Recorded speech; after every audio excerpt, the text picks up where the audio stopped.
Paris ang update ng ating ginagawang project sa dito sa Anipa, kung saan ayan na po ginagawa na. Yan po, yan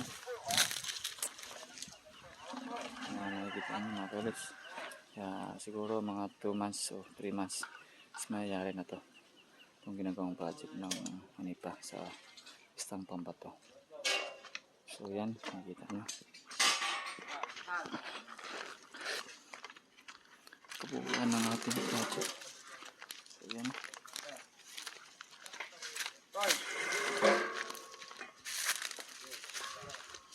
yan.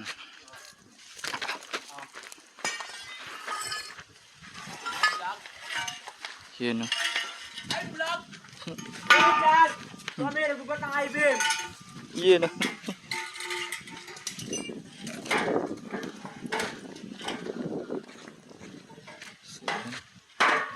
Dito kami sa Taas ng ano. Yan mga Krils, yung Istang Pambato ang sinasamba ng mga katutubong lumakat dito. So yan yung sinasamba nila. So makikita nyo yung puting bato. Yan. Yan mga Krils.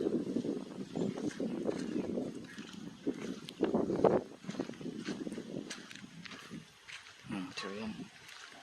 Update na mga Krils.